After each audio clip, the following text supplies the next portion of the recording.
kategori njerëzish sot që flasim. Ata që nuk kanë patur së fundmi një dasmë dhe i ka marrë vërtet shumë malli që të kërcejnë dhe të harxojnë para, ka dhe nga ata të tjerët që trishtohen ku shkon një ftesë për një dasmë, se thonë bo, kush po shkon dhe po shkon kuletën. Alma, për në fakt kategorizimi është më i gjerë, do thoja unë. Ti mund t'ishte kategoria parë, unë të kategoria që nuk ka shkelur apo nuk ka qenë pjesë një dasmë prej vitesh, gjithsesi.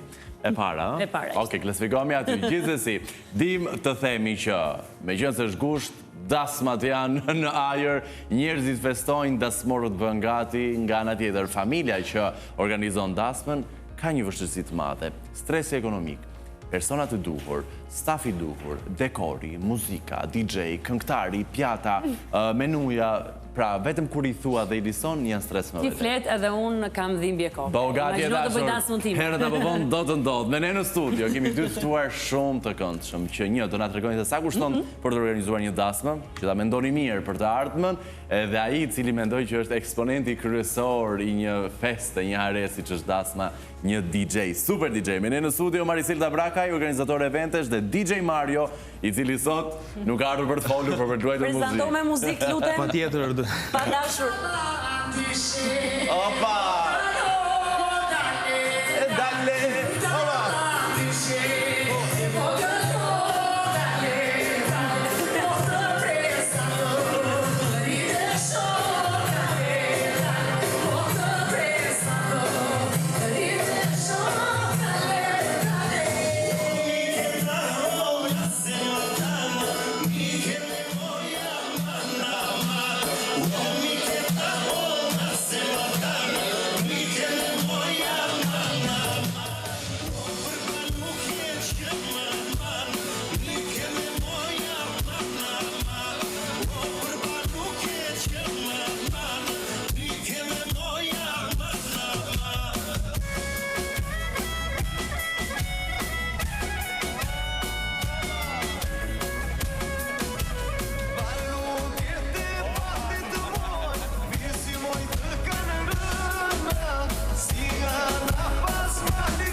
Shumë të është ndërpresësh setin, por kjo ishte vetëm një shije e mirë. Mario do ke mundësi të luaj muzikë të kërcejmë. Sa faluke janë prerë këtë herë. E këta kemi gjatë kësaj hapësire televizive. Fakt, do doja ta nisja me Mariseldën. Bëm tregosh sa kushton të organizohet një dasmë. Pyetja e parë që bëhet kudo, është tek parat. Po.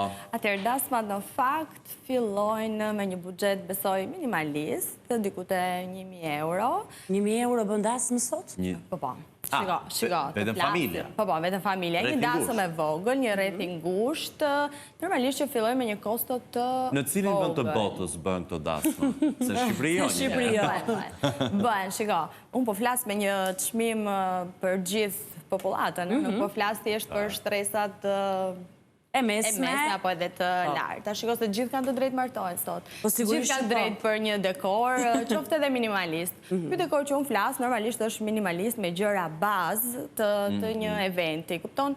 Janë gjëra specifike që ti nuk ke diçka të personalizuar. Më lejo. Në qoftë se pyes për dasmat dhe kostën që këto të fundit kanë, unë kam fjalën për banketin e madh. Po, banketin e madh, patjetër unë aty do dilja, do me thënë, unë fola për dekorin minimalist, që çdo njeri, çdo individ ka të drejtë të festoj në mënyrën e tij. Pastaj në qoftë se dasma kërkon një personalizim të eventit, të dekorit, një klasifikim lulesh natyrale, qëri natyral, apo banketi i madh me një tavolinë klasike të gjatë që ti po më thua, normalisht që kostot shkojnë në bazë të personalizimit. Po shkojnë 10 plus, 15 plus. Po e riorganizojmë edhe njerë pyetjen. Për këto dasmat me lule natyrale pa fund, ku do që hedhë sy, dhe ftesat shkojnë 300 deri në 400 vetë, edhe artist ka shumë, dhe fustanet janë të mëdhenj dhe nuk mbarojnë, dhe duket si një show i vërtet, për cilat vlera flasim në Shqipëri, se të huajt po në Shqipëri më pak se 50.000 euro. 50.000 euro. Po flasim për nuk bëhet fjalë 50.000 euro. Më e pakta. këto festat e mëdha gjigande të cilat na habisin. Pyes vetëm sa merr DJ nga këto para. Mario. DJ mendoj që është një hallkë e zinxhirit. Patjetër, shumë e rëndësishme. Patjetër që shumë e rëndësishëm, po mendoj që dasma ka shumë shërbime komplekse, që do të thotë fillon nga restoranti, foto video, dekori, patjetër, menuja e përzgjedhur në restorant. Ndër këto janë dhe efekte speciale që janë ndriçim profesional, zjarre, normalisht edhe DJ edhe banda ka një kosto të mirë. Kosto, patjetër. Ose na e thesa. Jo. A mirë, bëjmë ndryshe pra.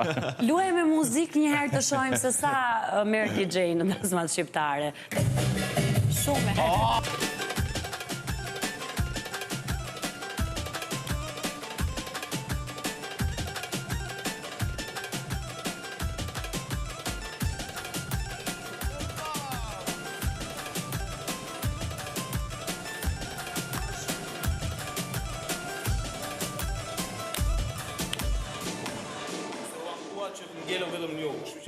Bërë shumë Faleminderit shumë. Më tregove edhe sa para merr.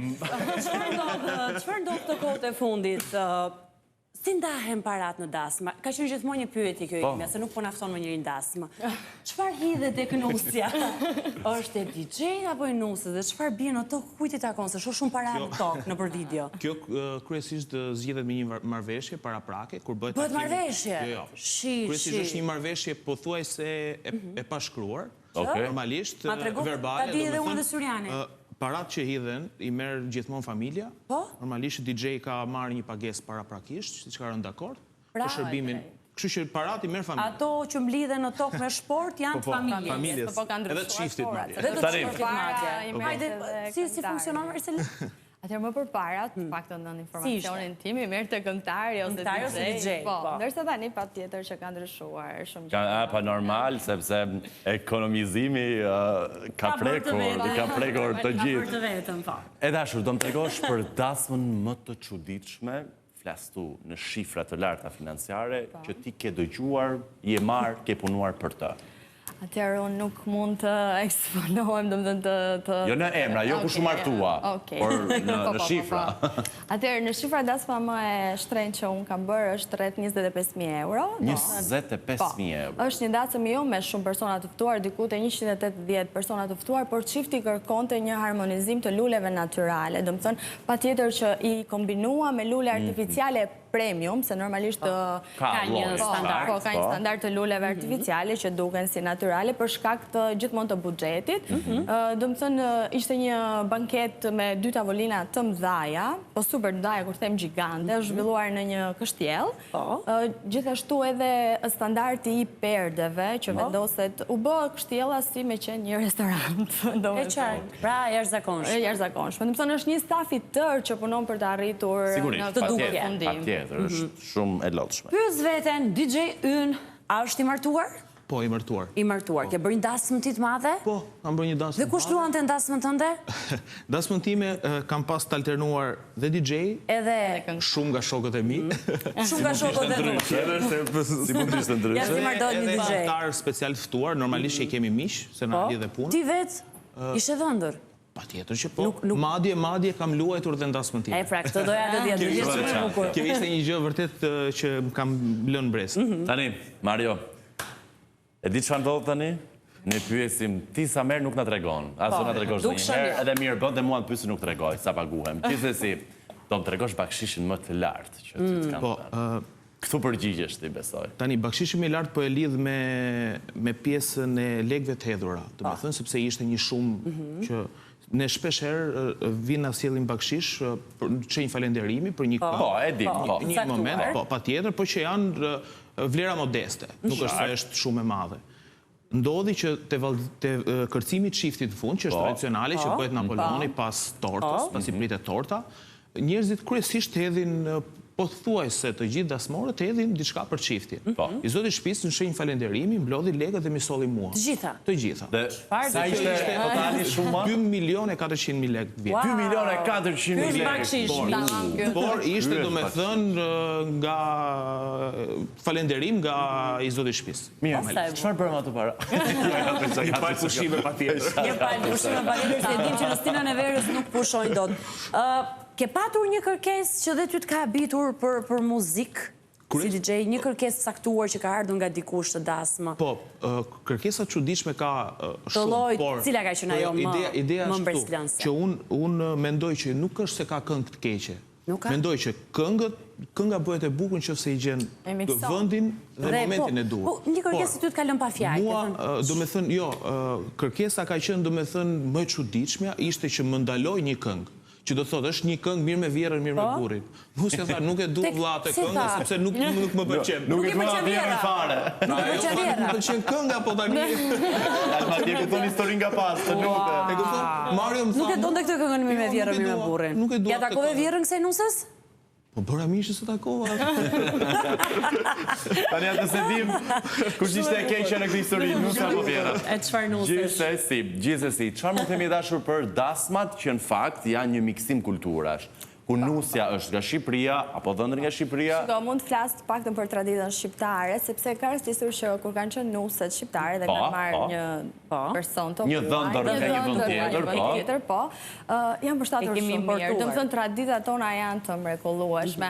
Një ndërto është Tupana, dëmë thënë, unë, si pas asaj që unë di, janë të krajinës së veriut, apo jo? Por edhe dasmat jugore, çuditërisht, po, i përfshin shumë. Është ai efekti tradicional, domethënë. Mua është një entuziazm dhe një emocion shumë i madh. Kulturalisht, edhe ti Mario mund të përgjigjesh, Shqipëria me cilin vend të botës shkon shumë pranë traditave? Mendoj me Ballkanin. Me Ballkanin? Po kemi parë edhe dasma shqiptare me dasma afrikane. Më falë të them diçka, shumë çifte sot po i shohin dasmat që zhvillohen jashtë shtetit dhe kërkojnë të njëjtën cilësi dhe këtu në Shqipërinë tonë, pavarësisht se kjo është gjë e mirë sepse na motivon më shumë që ne të marrim materialet e duhura, bazën e duhur të dasmave klasike moderne, të cilat edhe me tradicionalen bashkohen dhe kryon një atmosferë shumë të bukur. Do më thonë, në Shqipëri po bëhet edhe dasma klasike me atë dekorin që ti më the dhe më parë, kupton? Dhe ndërkohë në mes të dasmës futet tamam ajo tradita shqiptare. E hedhim dekorin, do më thënë e lëm dekorin më njanë, edhe pse është klas, modern, po dhe shkojmë dhe shtrim flamurin. Flamuri madh gigant. Mirë. Mario, Alma, po, se di që i kureshtare, se ty do të martot fisi shumë shpesh. Po, fisi edhe antarët e familjes, pse jo, vetë do të amendojmë deri në fund bisedës sa do bëjmë një dasma, apo jo. Jam kureshtare, momenti më emocionues si ti ke ndeshur deri më tani, sepse e dim që në shumë dasma, do njëherë jo të gjithë familjarët mund t'jenë aty. Shumë e vërtet, unë faktikisht jam dhe tip emocional, edhe çdo fillim dasme e kam atë emocioni sikur të jetë dasma e parë për mua, pavarësisht se kam 19 vite eksperiencë në këtë profesion. Edhe mendoj që çfarë do të çojë ti një ngjarje së fundmi, ndoshta edhe rishtasi që ka ndodhur. Tani ka qenë një dasëm nuk ka shumë kohë që është zhvilluar, edhe nusja e kishte ndryshim sepse babai ishte në gjendje të rëndë. Do me thënë... Sa mbanta apo jo dasmën? Po, qartë. Ishte amanet nga babai që dasma duhet zhvillohen. Po.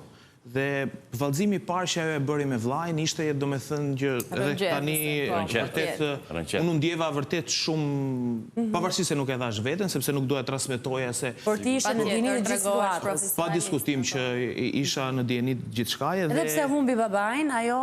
E zhvilloj dasmën edhe ka dalë një dasëm shumë e bukur, ashtu si që aji kishte kërkuar që do donte. Mirë, me këto histori emocionale, Alma afro pranë platformës, e dashur afro dhe ti, jemi në fund të kësaj bisede, tani Mario, bëj Shqipërinë e mesme me qenë se jemi në zemër të Tiranës, e mbyllim me këtë set dhe pastaj do shkojmë tek edicioni informativ i lajmeve. Që jemi në dasmat që ftojnë ju të dy.